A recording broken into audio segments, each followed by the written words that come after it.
네, 그 다음 낙차 보겠습니다. 낙차의 종류에는 뭐 총낙차, 정낙차, 겉보기 낙차, 뭐 유효 낙차 등이 있는데 저번 시간에 그렸던 그림을 대략적으로 다시 그려봅니다. 이렇게 댐이 있고요. 댐 있고 치수구 있습니다. 치수구에서 이렇게 해서 수로를 통해서 여기 수조로 옵니다. 수조로 해서 수압철관이 이렇게 있고 여기에서 여기에 수차가 이렇게 있습니다. 그리고 발전기가 이렇게 연결되어 있는데 여기에서 방수로를 통해서 이렇게 수차를 돌린 물이 이렇게 빠져나가죠. 예, 빠져나갑니다. 이렇게 빠져나갑니다. 그러면 지금 이 부분이 우리가 취수구라 그래요. 취수구. 그리고 이것이 우리가 수조라 그러면 수조. 그 다음에 이것이 우리가 수차고요. 이게 방수구, 물이 나가는 방수구라 합니다. 그러면 우리가 보세요. 낙차는 총낙차, 그 다음에 뭐 겉보기 낙차, 정낙차, 그 다음에 유효 낙차 등이 있는데 일단 총낙차는 뭐냐면 이렇게 방수구에서 취수구까지 이 높이 있죠. 이 H1이라고 할게요. 이것을 우리가 총낙차라고 합니다. 총낙차. 그 다음 수조가 이렇게 있다고 했을 때 수조에서 이까지 낙차가 있는데 이게 발전기가 운전하고 있을 때가 있고 정지하고 있을 때가 있습니다. 그래서 먼저 정낙차는 뭐냐면 발전기가 정지하고 있을 때 낙차를 정낙차 H2라고 할게요. 정낙차 H2. 그 다음에 겉보기 낙차는 발전기가 운전하고 있을 때, 얘가 운전하고 있을 때 낙차를 H3. 예. 이런 것을 우리가 겉보기 낙차로 합니다. 그러면 유효 낙차는 뭐냐면 우리가 실제로 발전에 필요한 낙차는 일단 이러한 낙차 있죠. 이러한 낙차 H. 그 다음에 이 부분에서 수압 철관 등에서 마찰 등에 의한 낙차 이런 것들을 뺀 것 전체 총낙차에서 이런 낙차나 이런 낙차 손실 낙차 등을 뺀 것이 우리가 실제 발전에 필요한 유효 낙차라는 겁니다. 그래서 교재를 잠시 보면은요, 총낙차는 취수구에서 수위와 방수구의 수면 수위와의 고저차. 네. 정낙차는 발전기가 정지 중일 때 수조 수위와 수조 수면 수위와 방수구 수면 수위의 고저차. 겉보기 낙차는 발전기가 운전 중일 때 수조 수면 수위와 방수구 수면 수위의 고저차. 어렵지 않죠? 유효 낙차는 뭐냐? 총낙차에서 H1에서 수로나 이러한 수로에 의한 H와 수압관로 이런 H와 그 다음에 당연히 뭐 이런 방수구에 의한 이런 H도 포함되겠죠. 전체 손실 낙차를 제외한 나머지 고저차를 유효 낙차라고 합니다. 그래서 유효 낙차를 구한다고 하면 총낙차에서 손실 낙차를 빼면 되겠죠. 그럼 손실 낙차는 어떤 것이 있느냐? 손실 낙차는 이 취수구에서의 손실, 취수구에서의 손실, 수로에서의 손실, 이 수로에서의 손실, 그 다음에 이런 수압 철관에서의 손실이 있다는 겁니다. 다시 유효 낙차는 총낙차에서 손실 낙차를 뺀 것이고, 손실 낙차는 취수구의 손실, 수로의 손실, 수압 철관의 손실 이런 것들이 있다 돼요. 예. 이런 것들 바탕으로 우리가 수력 발전에서 가장 중요한 출력은 우리가 뭐 어떤 얘기를 하더라도 최종 목표는 수력 발전소에서 전기를 만드는 겁니다. 이때 P는 9.8 QH고 킬로와트입니다. 단위도 기억해 주세요. 이때 Q는 세제곱미터 퍼 세컨의 유량이고요. H는 미터의 낙차를 의미합니다. 이렇게 구한 전력은 킬로와트입니다. 와트 아니고 킬로와트입니다. 근데 이론적으로는 이렇게 되겠죠. 여기에 유량을 우리가 실제 내려오는 유량, 그 다음에 H를 유효 낙차라고 했을 때 이론적인 출력은 이렇게 될 겁니다. 하지만 우리가 수차와 발전기 자체의 효율이 있죠. 수차에서 100%의 효율을 발생하는 것이 아니고 발전기에서도 손실이 존재합니다. 그러면 여기에 우리가 이타를 곱해줘. 이타는 뭐냐면 효율입니다. 효율. 이타는 이타 T, 이타 G가 돼요. 이타 T, 이타 G. 이타 T는 얘가 터빈 할 때 T인데 화력 발전을 가면은 터빈을 하고요. 수력 발전에서 터빈과 같은 역할을 하는 것이 수차입니다. 그래서 이타 T는 수차의 효율, 이타 G는 뭐예요? G는 제너레이터, 발전기의 효율입니다. 그래서 수차 효율과 발전기 효율을 곱한 것이 전체 효율이 되고요. 우리 수력 발전기에서 출력 공식 너무 중요하죠. 당연히 가장 중요한 것이 요겁니다. 교재에도 나와 있으니까 참고해 주시고, 그러면 발전 전력량 W는 어떻게 돼요? 전력량은 당연히 전력 곱하기 시간인데, 이때 시간이 뭐다? 우리 전력량 할 때 얼마예요? 가정에서도 전기 요금을 측정할 때, 산정할 때 얼마? 킬로와트 아워로 하죠. 그래서 전력량의 단위는 킬로와트 아워가 되고, 이때 T는 시간의 단위인 아워가 됩니다. 전력량은 PT 이렇게 되고, 따라서 P를 대입하면 9.8QH에 이타 T, 이타 G의 시간 T가 된다는 거죠. 공식 전부 외우신다기보다는 이렇게 나온 과정을 좀 이해해 주시면은요, 크게 어려움 없을 겁니다. 시험에서도 많이 틀림은 없어요. 거기다 맞추시고요. 그 다음에 저번 시간에 마지막에 했을 때 양수 발전했었습니다. 보세요. 다시. 얘는 우리가 일반 수력 발전, 수력 발전에서 발전기 출력을 얘기하는 겁니다. 그러면 양수 발전을 봅니다. 양수 발전은 요거 실기에서도 헷갈려하는 분 굉장히 많으세요. 이거 양수 발전 시험에 굉장히 많이 나옵니다. 양수기, 양수 펌프 하면서 실기에서요. 어떤 분이 전력공학 중에서 발전공학은 실기에 나오지 않는다라고 하시는데, 앞에서 말씀드린 그 수도도 시험에 나온 적이 있고요. 양수 발전에서 전동기 용량도 시험에 자주 출제됩니다. 네. 양수 발전은 일단 양수 펌프로 물을 퍼올리는 거죠. 그래서 발전에서 펌프 용량입니다. 보세요. 우리가 손실 등을 무시한다고 하면 P만큼 9.8QH 이만큼이 되는데, P는 9.8QH만큼 되는데, 보세요.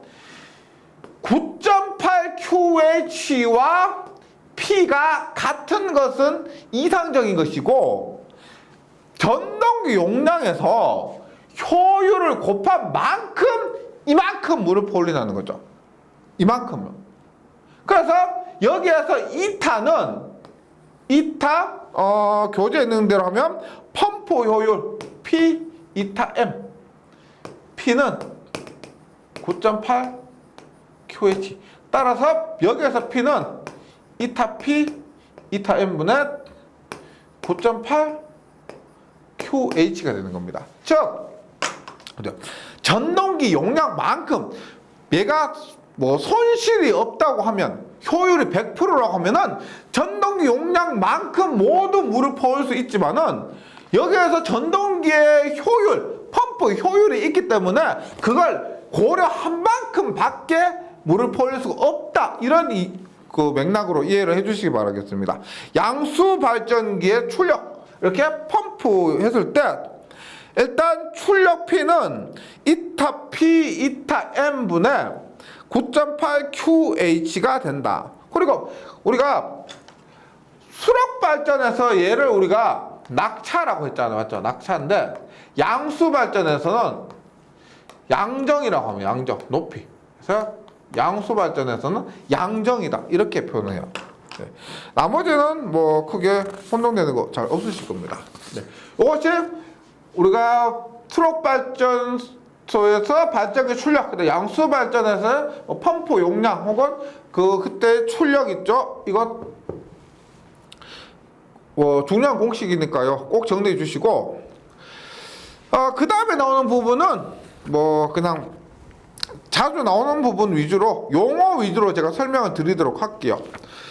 댐이 있습니다. 댐은 잘 아시겠지만 뭐 소풍도 가고 하시죠. 우리가 제가 사는 근처에 보시면 뭐 대청댐 있고 한데요. 뭐 서울 이쪽으로도 댐 있으니까 뭐 흔히 뭐 TV에서 많이 볼 수도 있고요. 이 부분은 외워야 되겠다 생각하지 마시고 그냥 그렇구나 하고 넘어가 주시면 돼요. 댐! 수력 발전을 위해서 물을 취수하거나 낙차를 얻고자 할 때 인공적으로 하천에 뚝을 맞는 것으로서 종류로는 중력댐이나 아치댐이나 부벽댐 이런 것들이 있습니다. 일단 중력댐은 그림에서 확인할 수 있지만 댐 자체 무게로 압력에 견디도록 한 것이고요. 이런 댐 많이 보셨죠? 그 다음에 중공댐은 지금 중력댐은 모든 부분이 이렇게 가득 차 있는데 중공댐은 가운데 일부가 비어 있는 것이죠. 그래서 중공댐입니다. 중공댐은 중력댐과 비슷하나 기초가 경우 댐 내부를 부분적으로 비어 있게 하여 재료를 절약한 겁니다. 아치댐은 이게 굉장히 유명한 댐이 미국에 가면은 후버댐이라고 있어요. 1930년대인가 만드는 그 댐인데 이런 아치 모양으로 해서 그 만드는 과정에서 사람도 굉장히 많이 죽고 우여곡절이 많았던 그런 댐이 있습니다. 우리나라에서 이런 댐 보기 어렵죠. 미국의 유명한 후버댐이라고 이런 아치댐 모양이 있고요. 그 다음에 부벽댐 해서 부벽으로 지지되는 경사형의 콘크리트 벽에 의해서 수압에 견디도록 설계된 댐은 부벽댐이라고 합니다. 댐에 부속 설비가 있는데 첫 번째 여수로입니다. 여수로가 뭐냐면 뭐 시험에 그렇게 자주 나오는 거 아니에요. 혹시나 한번 찾아보시면 이 댐이 이렇게 있습니다. 댐이 이렇게 있고 댐이 이렇게 있고 여기에 물이 이만큼 차 있다고 했을 때 이런 거 보신 적 있는가 모르겠어요. 이렇게 동그랗게 이렇게 해서 물이 이만큼 수위가 차잖아요. 그럼 수위가 차면은 이 여수로를 통해서 물이 이렇게 내려오는 겁니다. 이렇게. 그래서 수위 조절을 위해서 사용되는 건데 각종 문비를 설치해서 문을 닫아 물을 저장하고 평소에는 이렇게 저장하는데 상류로부터 물이 유하했을 때 지체 없이 열어서 상류 지역에서 수위 상승이나 피해를 주지 않도록 하는 장치가 여수로입니다. 여수로. 이런 것들이고요. 에이프런은 뭐냐면 이런 거 이렇게 보시면 돼요.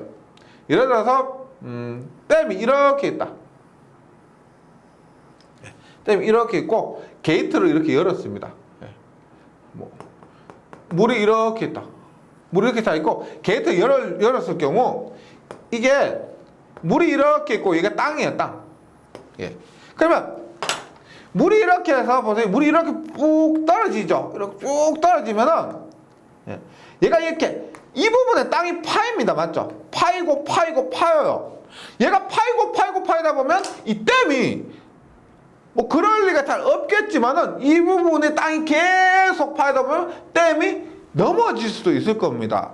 이거 지반이 약해질 수도 있고요. 그래서 물이 바로 떨어지면은 이 땅이 파여가지고 이 댐이 위험할 수도 있습니다. 그래서 보통 우리 댐 방류할 때 보면 어떻게 되냐면 이렇게 돼 있죠. 이렇게 예를 들어서 뭐 이런 식으로 돼 있죠. 이런 식으로 해서 물이 바로 떨어지는 것이 아니고 이런 식으로 이렇게 멀리 보내죠. 멀리 보냅니다. 이런 식으로. 그래서 땅이 파이는 것을 방지하는 목적으로 이런 것을 얘기합니다. 에이프런, 댐 하부에 설치해서 유속을 감소시켜 유류로 인한 댐 하부가 패이는 것을 방지하는 것. 수문은 잘 아시겠죠? 우리가 물을 방류하고 싶다 싶을 때 이렇게 문을 여는 겁니다. 이 수문이에요, 수문. 예, 수문은 뭐 태풍 오고 할 때는 수문 방류해서 뉴스에 보여주죠. 그런 것들입니다. 댐의 수위 및 유량 조절, 토사 등을 제거하기 위해서 댐의 상부에 설치하는 구조물. 뭐 종류로는 슬라이딩 게이트, 롤러 게이트, 스토니 게이트, 테인 게이트, 롤링 게이트 이런 것들이 있습니다.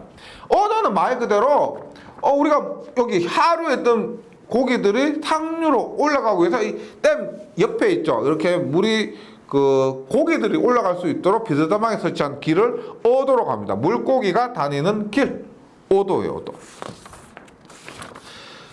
그러면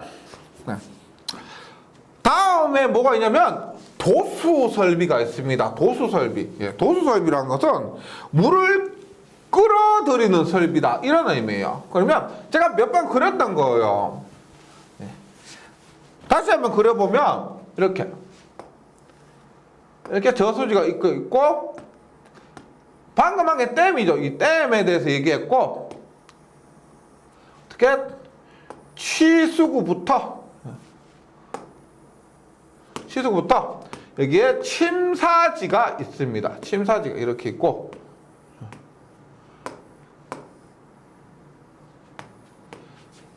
이렇게 내려와서 이게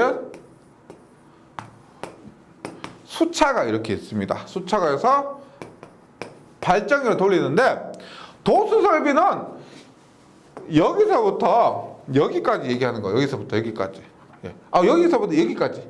수차 앞까지. 물을 취수하는 설비라는 겁니다. 그래서 먼저 이 부분이 우리가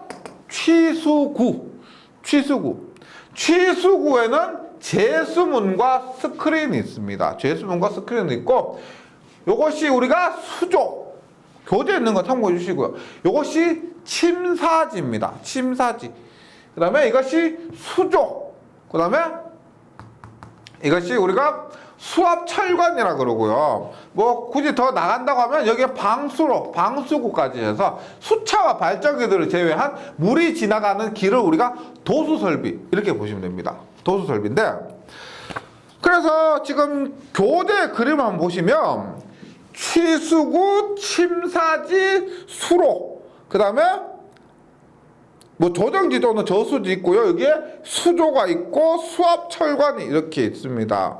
먼저 취수구를 보면 이 부분을 얘기하는 거예요. 취수구는 댐에 저장된 물을 수로에 도입하기 위한 구조물이라고 해서 취한다 물 해서 취수구입니다. 그랬을 때 제수문과 스크린이 있는데 제수문은 뭐냐? 일단 여기에 들어오는 물의 양을 조절하는 겁니다. 물의 양이 많으면 많이, 적게 필요하면 적게 이렇게 들어오는 물의 양을 조절하는 것이 제수문이고 그 다음에 얘가 댐이라고 했을 때 뭐 가장 문제되는 뭐 모래나 그 다음에 나뭇잎 같은 것도 있죠. 그런 것들 제거해야 되겠죠. 그런 것들이 수로에 들어오면 안 되니까 그런 것들을 제거하는 것이 스크린입니다. 제진 설비를 하고 수로에 유입하는 불순물을 제거하는 것. 그 다음에 수로인데 이 수로예요, 수로. 근데 이 수로는 이게 제가 간단하게 그렸지만은요. 뭐 일반 수력발전소 견학 가자는 상황에 따라 달라요. 뭐 이게 뭐 길이가 짧은 것도 있고요. 이 수로 길이만 해도 뭐 몇 킬로가 되는 것도 있습니다. 댐은 저 위에 있는데 발전소가 엄청 밑에 있다고 하면 이게 대표적인 것이 저기 합천 해인사에 있는 합천에 가시면 합천댐이라고 있어요. 거기 보시면 댐하고 발전소 거리가 굉장히 거리가 멉니다. 그런 경우 여기 이 수로 길이가 굉장히 길죠. 그때 경사도가 많으면은 유속이 빠를 겁니다. 그 다음 경사도가 작으면은 유속이 느릴 거예요. 그 장단점이 있는데 일단 수로는 취수구부터 유입된 물을 수조에 도입하기 위한 설비로서 수로의 종류는 개거식이 뭐요? 열려 있다는 겁니다. 밖에서 볼 수 있는, 그러니까 그 뚜껑이 없는 그런 수로를 얘기하고, 터널식은 말 그대로 터널 형식으로 만들어낸 것이고, 암거식은 구조물 밑으로 낸 도랑 같은 거였어요. 구조물 밑으로 낸 도랑 같은 것을 우리가 암거식이라고 하는데, 수로의 종류는 보통 개거식, 위를 덮지 않고 열리는 것과 터널식, 그 다음 암거식, 이 세 가지 정도의 종류가 있고, 그 다음에 수로의 기울기에 따라서, 이 각도라고 하지만 우리가 기울기에 따라서 압력이 거의 없는 무압수로, 기울기가 1000분의 1입니다. 1000분의 1이라는 것은 얘가 1000이고요 1, 이러한 기울기를 1000이고 1이면 이것을 1000분의 1이라고 합니다. 그래서 1000분의 1에서 1500분의 1이니까 경사도가 작죠. 1000의 1이니까요. 그래서 유속이 2에서 4m 정도 되는 무압수로라고 합니다. 무압수로. 뭐 수로식에서 보통 사용되고, 유압수로는 어떻게 300의 1이야. 300의. 이거보다 경사도가 좀 더 많죠. 그래서 유압수로라고 하면서 댐 수로식에 보통 사용되면서 기울기가 300분의 1에서 400분의 1 정도 되고요. 이때 유속이 3에서 5m/s입니다. 유속이 당연히 얘보다 더 빠르죠.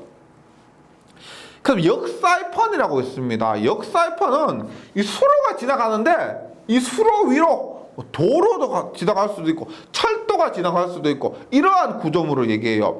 폭이 넓고 큰 도로나 철도, 화천 등을 통과할 시 땅 밑으로 관을 묻어서 수로를 설치하기 위한 설비를 역사이펀이라고 합니다. 네, 명칭 정도만 기억해 주시고, 그 다음에 침사지가 있습니다. 침사지, 말 그대로 뭐예요? 모래입니다. 모래나 나뭇잎 같은 것들이 이 수조 혹은 이 수차에 들어가면은 고장이 발생될 수가 있기 때문에요. 이거 침사지에서 유속을 굉장히 천천히 합니다. 유속이 빠르면 그만큼 여기 찌꺼기가 그대로 이렇게 통과해 버리겠죠. 유속이 느리게 되면은 이런 찌꺼기가 이런 식으로 바닥에 가라앉게 될 겁니다. 이런 설비를 침사지라고 하는데요. 수로에 유입된 물 속의 토사 등을 침전시켜 제거하기 위한 설비고, 이때는 유속이 0.2에서 0.3m/s입니다. 우리 앞에서 수로 같은 경우는 유속이 뭐 2에서 3 이 정도였는데, 여기 침사지는 0.2에서 0.3으로서 속도가 10분의 1로 줄어드는 거죠. 이렇게 해서 토사나 뭐 모래 이런 것들을, 뭐 나뭇잎 이런 것들을 우리가 침전시키기 위한 설비가 됩니다. 그 다음에 중요한 것이 이 수조가 됩니다. 수조에서 뭐 일단 유량을 조절해서 여기에 이렇게 수압철관 통해서 나가면 수차에 도착합니다. 수차에. 그래서 이 수조가 유량을 조절한다든지 안정성 등에서 중요한 역할을 합니다. 시험에서도 굉장히 자주 나오고요. 봅니다. 수조를 수조 보통 영어로 헤드탱크 이렇게 물탱크를 헤드탱크 이렇게 얘기를 하는데, 발전소의 부하 변동에 따른 유량 조절, 여기에서 내려보내는 물의 양을 조절해야 됩니다. 그 다음에 침사지에서 거르지 못한 부유물을 최종적으로 마지막으로 여기 수조에서 걸러낼 수도 있고요. 그래서 유량 조절 및 부유물의 최종적인 제거를 위한 구조물로서 최대 수량이 1에서 2분 정도의 저장 능력이 있을 것. 여기서 공급이 끊기더라도 수조 자체의 능력으로 1에서 2분은 물을 계속 공급할 수 있어야 된다는 겁니다. 근데 지금 제가 간단하게 그랬지만 이런 것들, 수압 철관 같은 것들이 지름이 굉장히 크죠. 뭐 이런 게 아니고 이렇게 엄청 큽니다. 그러니까 이 수조도 용량이 굉장히 커요. 그런 큰 용량이고 1에서 2분 정도의 물을 저장할 수 있어야 된다. 그러면 크게 나눴을 때 수조는 상수조와 조합수조, 상수조와 조합수조 두 개로 나누는데요. 일단 상수조는 무압수조, 압력을 조정할 수 없다는 겁니다. 압력을 조정할 수 없고 발전소 부하 변동에 대한 수차의 사용 유량의 증감 조절만 가능하다. 여기에서 내려보내는 물의 양만 조절 가능한 것이 이 상수조입니다. 당연히 수조니까 물의 양은 조절할 수 있어야 되겠는데 이 상수조는 그거밖에 못해요. 근데 조합수조는 유압수조라고 해서 압력을 조정할 수 있습니다. 조합수조를 보통 우리가 서지탱크라고 해요. 조합수조 서지탱크라고 하는데 부하 변동에 대한 유량 조절 기능, 즉 상수조가 하는 역할에다가 추가로 부하 변동 시 발생하는 수격작용을 완화시키고 흡수해서 수압 철관을 보호합니다. 예를 들어서 우리가 물이 막 내려가는데 여기가 막혔어요. 속도가 늘어요. 여기서 물이 잘 안 빠집니다. 그러면 여기서는 보내고 여기서는 잘 빠지지 않으면 이 수압 철관이 터져버릴 수도 있겠죠. 압력이 세버리면 터져버릴 수도 있을 겁니다. 그러니까 굵기도 굵지만 길이도 길고요. 그래서 압력을 조정하지 않았을 때 이 수압 철관이 많이 파괴될 수 있는데 이 조합수조는 이 자체에서 압력을 조정할 수가 있어요. 압력을 조정해서 이 수압 철관을 보호하는 겁니다. 보호하는 그런 역할을 할 수가 있는 것이 조합수조가 되고, 그림을 한번 참고해 주시면은요, 조합수조의 기능이라고 해서 조합수조 서지탱크인데 정상 상태일 때 수위가 있고, 그 다음에 부하에 따라서 뭐 압력을 A나 C로 조정할 수가 있다, 이런 의미예요. 그러면 단동조합수조, 조합수조에는 보통 종류를 뭐 3개 혹은 4개로 나누는데, 단동조합수조는 압력을 조정하기 위해서 단순히 수조의 높이만을 증가시킨 것을 단동조합수조, 그래서 단순하게 동작하는 조합수조, 이런 의미고, 차동조합수조는 단동조합수조에서 라이저라는 상승관을 가진 수조입니다. 라이저라는 상승관, 수조가 상승하면 여기 관이 있어요. 그 관을 가진 수조를 차동조합수조라고 하고요. 이것이 서징 주기가 최대입니다. 급격하게 변하는 그런 서징 주기가 최대고요. 그다음 수실조합수조는 교재에 있는 그림을 잘 보시면 수실조합수조는 방이 있죠. 물이 들어가는 방. 교재에는 2개의 그림이 있죠. 이런 방이 있는 조합수조를 수실조합수조로 합니다. 그래서 수조의 상하부 측면에 수실을 가진 수조인데 수심이 깊을 경우 보통 이 수실조합수조가 유리합니다. 수심이 깊을 경우 수실조합수조가 유리하고, 그 다음에 서징 주기가 최대는 차동조합수조가 사용됩니다. 단동조합수조는 조합수조 중에서는 가장 간단한 기능을 하는 것이 단동조합수조고요. 그 다음에 교재 보시면 제수공 조합수조가 있습니다. 이것도 차동조합수조의 일부로 볼 수 있는데, 제수공이라는 구멍 있죠. 포트 구멍이 있는 것을 제수공 조합수조라고 합니다. 포트 구멍이 있는 것. 그 다음에 수압철관이 있어요. 수압철관. 얘가 수압철관인데 수조와 수차 사이에 설치되어서 수조에 있는 물을 수차로 보내는 그런 통로입니다. 통로일 때 상수조에서 압력이 있는 물을 수차에 도수하기 위한 관으로서 수압관의 유량은 얼마냐? 예를 들어서 보세요. 얘가 이렇게 있습니다. 네. 이렇게 있는데 얘가 반지름이 R이고요. 지름이 D예요, D. 그러면 유량 Q는 뭐라고 했어요? 유량 Q는 면적 곱하기 속도라 그랬죠. 저번 시간에 그랬죠? 유량은 면적 곱하기 속도입니다. 그러면 반지름 곱하기 파이가 면적인데 지름으로 하면 얼마예요? 2분의 지름 곱하기 2분의 지름, 반지름 곱하기 3.14 파이 곱하기 속도 v 하니까 얼마다? 4분의 파이 d의 제곱 곱하기 v, 유량이니까 세제곱미터 퍼 세컨입니다. 그래서 수압철관에서 흘러내리는 유량의 크기는 4분의 파이 D의 자승 V. 그래서 이 공식도 꼭 외워주시기 바랍니다. 4분의 파이 D 자승 곱하기 V. 그 다음에 수압철관 다음에 물이 이렇게 하천으로 빠져나가는 이 부분을 우리가 방수로 혹은 이 구멍 있죠? 이 구멍을 방수구라고 합니다. 그래서 방수로는 수차로부터 방출된 물을 하천에 도수하기 위한 수로로서 얘는 뭐 크게 다른 역할은 없어요. 이제 물이 할 일 다 했으니까 이제 하천으로 빠지는 그 통로를 우리가 방수로라고 방수로는 크게 역할이나 이런 것들이 시험에 잘 나오지 않습니다. 그러면 지금 여기서 빠진 게 뭐예요? 빠진 것이 수차 있죠, 수차. 이게 수차가 수력 발전에서는 굉장히 중요합니다.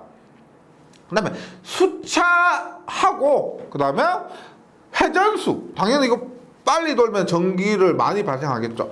수차의 뭐 회전수, 유량, 낙차, 출력 등의 관계 등에 대해서는 다음 시간에 이어서 설명을 드리도록 하겠습니다. 이번 시간에 여기까지 하고요. 다음 시간에 다시 뵙도록 하겠습니다. 수고하셨습니다.